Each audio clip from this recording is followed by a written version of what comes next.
Welcome back. Of course, I am Logan with Excentric Metalworks. Today, we are going to be taking a sheet or a circle or disc of copper and turning it into a bowl on the lathe. Now this disc, I actually ordered these on Amazon. This is a 30 thou thick disc, 4-inch, slightly under 4-inch diameter. And yeah, we're gonna spit it into a bowl. So the first step after cutting your disc, determining your material thickness, is annealing. These come, they'll tell you how hard it is, eighth, quarter, half, or full hard. What we wanna work with is dead soft. So we need to anneal the copper into its dead soft state, which involves a torch, a bucket of water, and a pair of pliers, essentially. I have done this, so yeah, I'll show you. Basically what you want to do is you want to take this material and heat it up until it reaches its annealing state, and then you want to cool it or quench it. I'm not sure if it needs to be quenched, but I read online that might put it in a slightly softer state. So it's gonna get hot. The benefit of copper is it conducts heat quickly. It's kind of the point of using copper in most applications. So you can't really hold it and anneal it, obviously. You're gonna burn the shit out of your fingers.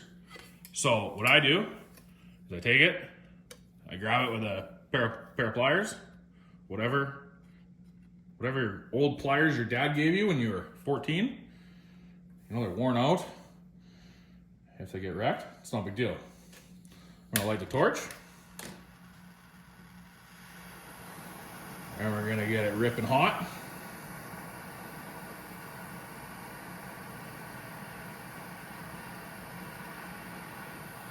It doesn't take very long. As I said, copper conducts heat very well. And so, as you see, I hope you can see, it's starting to discolor on the back. Now on the front, you see essentially the same thing. You see that? It goes like a shiny where the flame is touching. That tells me that that is hot enough in that area. So then your pliers act as a heat sink. So they pull heat away. So what I do is I set it down. See if I can do this one-handed. Move it to somewhere that I've already torched. And then I torch the whole thing again, essentially. Kind of focusing on the area where my pliers were the first time around. And then now the whole thing has been heated up to its annealing temperature. And then I throw it in there, and already you could reach in there and grab it with your hands.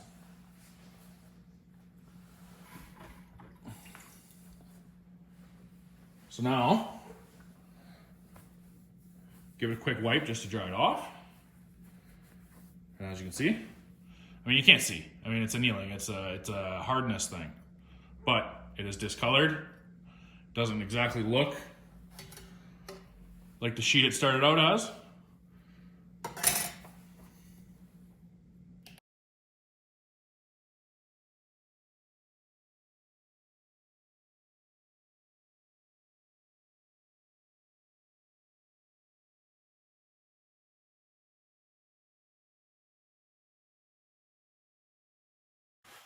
All right, so now, as you saw in the time lapse, we have 5 annealed discs. Now it's hard to portray through video the hardness or softness of a given material.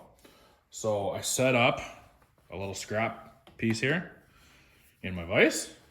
Maybe this will give you some level as to how hard the material is. So if I tap it, you can see it'll bend. For the most part, it wants to come back. Maybe the ringing will change. I'm not really sure. But what we're gonna do is I'm gonna anneal it. Just give her a quick little anneal and see how the properties of the metal change. And see if I can portray that on video, because it's one thing to explain it. It's another thing to really see it, because I was shocked at how soft this was able to get. Make sure you remove your ATF covered rags when doing these kind of things. So, just gonna cool it down so I don't burn my fingies.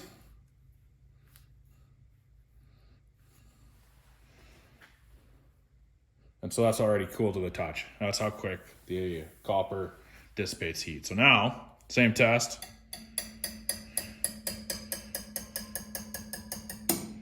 You can see it's forming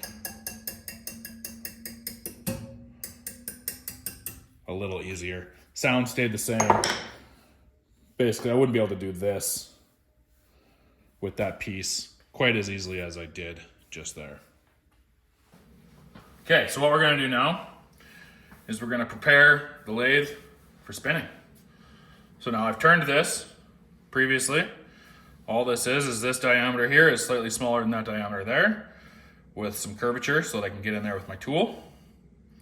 If all you see in this video is my hands, a little bit of my gut, I apologize. You didn't want to see my handsome face anyway. So, we're gonna put this on here. This has a hole for fitting over top of this thread end here, so that it can live like that. And it's gonna come up here. Now, I had this set up for something else previously, so you can see that this distance here is not gonna slide onto there. So, we're gonna grab out of the old toolbox, the old Bond hose, grab the correct Dulio Allen key, or Allen's keys, if you know an Allen. We're gonna loosen up the lock nut. We're gonna kind of hold the stock forward. We're gonna spin this, which is gonna move this that way.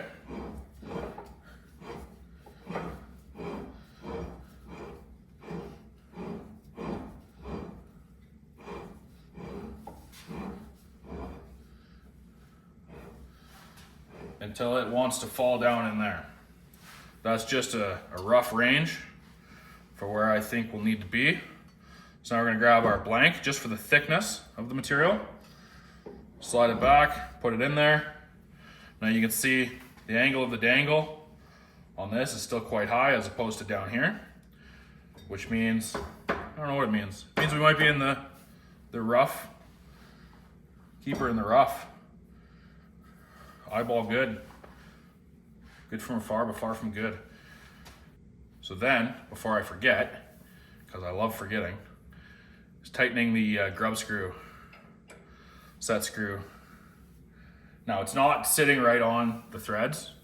That would be dumb. There is a little plate in there that it pushes onto the threads. I believe it's got a thread on it. It just locks it, a little lock nut for threads.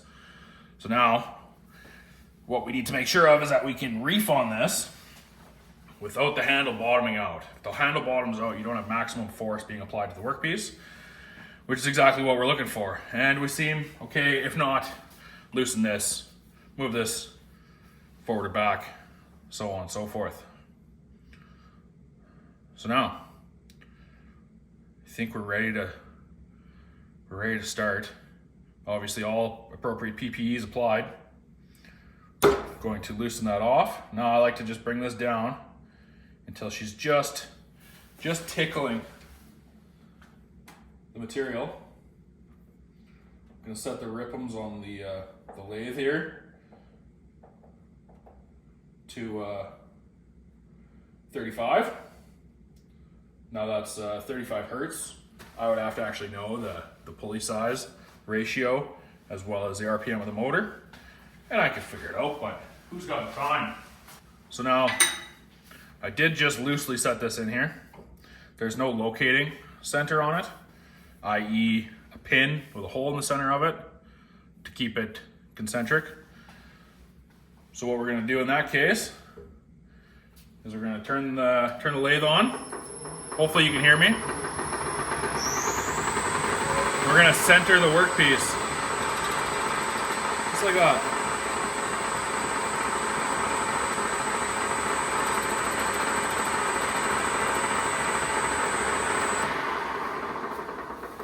So you can see there, all I did was I spun it up. Not a lot of pressure from the tailstock pushing that way. And I just used a brass rod just to touch it, knock it into circularity, concentricity. Now what we can do is we can really reef on this, really push down, applies the force from this that way onto the buck. Now that thing is on there, not going anywhere.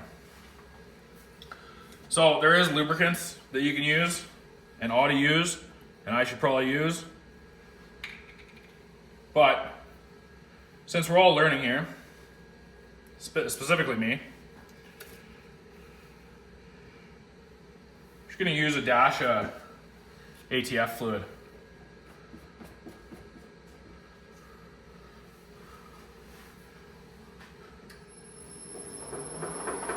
And this is just gonna lubricate the one side, just like that. Make sure that's tight.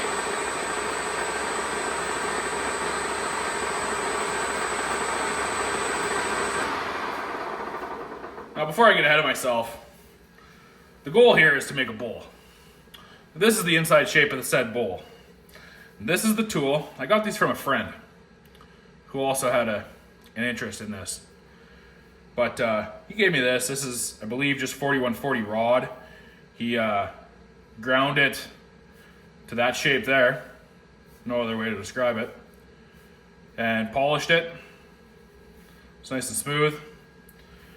And so the principle here is that you're going to come in and you're going to pry against this guy here and push the material like so.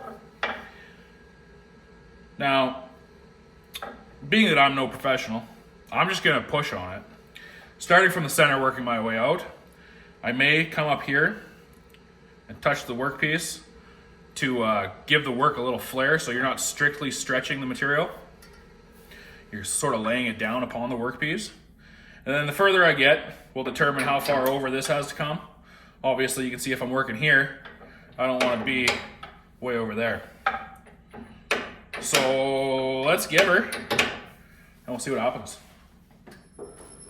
Again, I don't know the RPM, but it's about where I'm comfortable. That much I know. We're gonna come in there. Now I'm pushing this way on the bar, pushing the tip that way.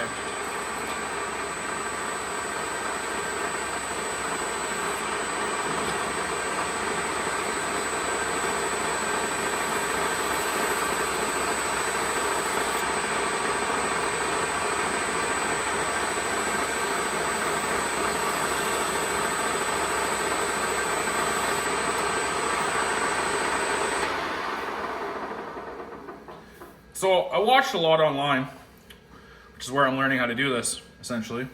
A lot of people say that you should come in and work down from the center. And yeah, I don't know about that. I don't have the answer for that. But what I do know is that coming on dead center, I get the leverage from my torso to push it over this way. I will, at times, come in like this when the material starts to get harder, and you can feel it getting harder. I can't explain to you how I feel it getting harder, but just trust me when I say it's getting hard. I'll come in this way and bring it right up into my armpit, and that gives me a lot more leverage to sort of push. I'm pushing that way, so the tool is pushing that way. I'm not using my body to just push this into the workpiece. I'm actually, doing my best and whatever finagle I can get to push that in there. So let's see how we do here. Give her a little more of the ATF.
there you have it. Now it is hot to the touch. And I mean, she doesn't look fantastic. Hard to say. But we'll give her an anneal. See what happens. So now, I've taken this and I've hit it with the torch and I have annealed it. You can see the finish on the outside, right about in here. It's not great. Same on the inside. Now, I don't know if that's indicative to my mold being a bit shit or me generally being a bit shit. But yeah, I've annealed it. I found this with the total of like one other piece that I've done. Might help that get itself straightened out. Tricky part's trying to get her aligned back up here properly, plumb as she was, or wasn't.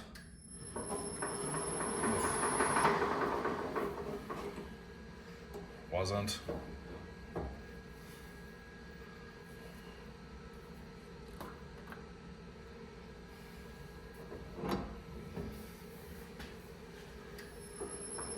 It's a little better there. Make sure that gets a good stromp down. Make sure she gets a little more ATF.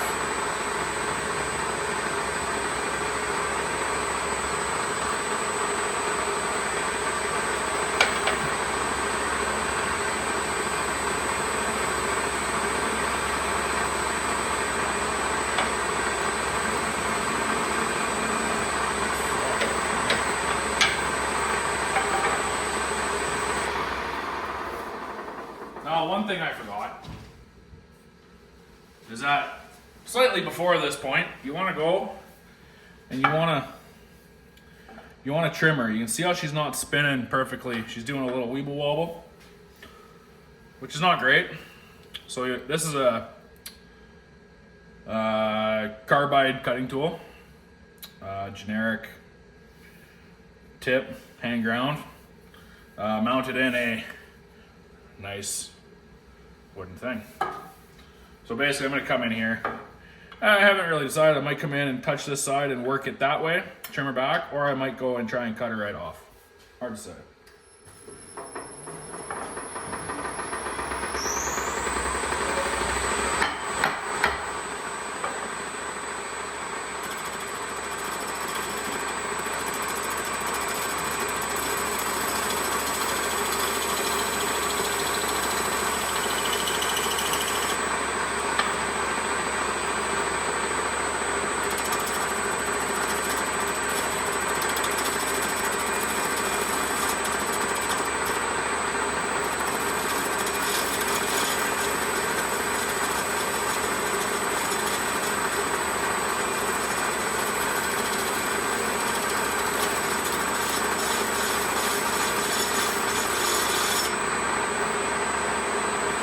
Looks all right.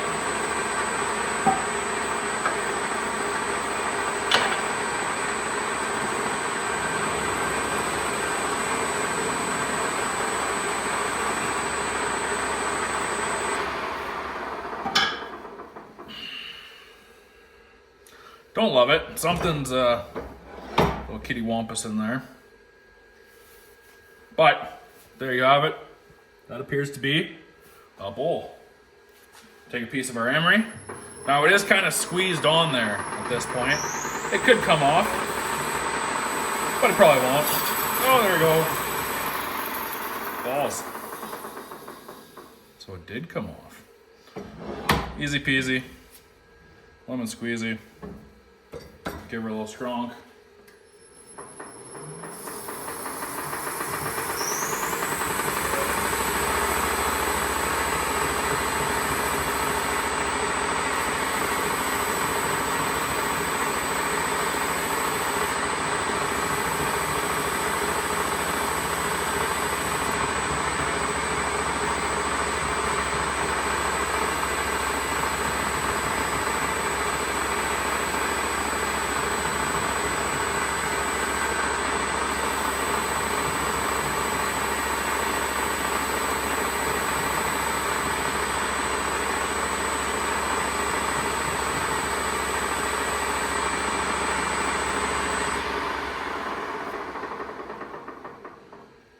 have it. Just like a welder with a grinder, I've just hidden every mistake I made.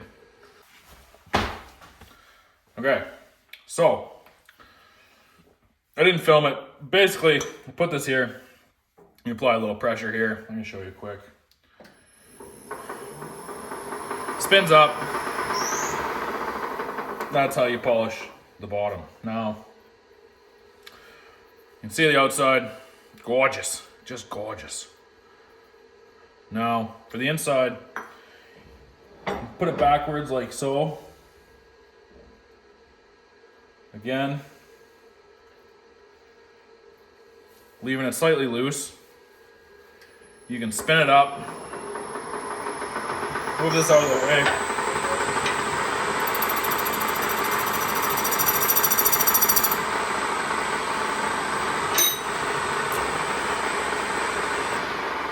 Spin her a little more concentric with the old brass bar. Now you can spin in here. You can finish this.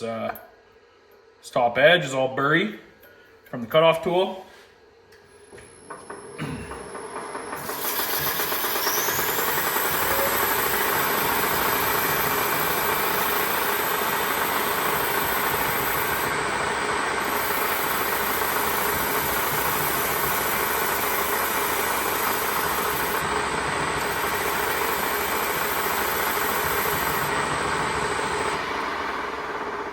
Like so.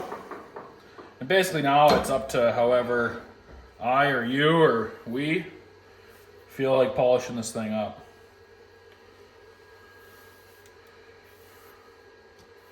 You can see the edge.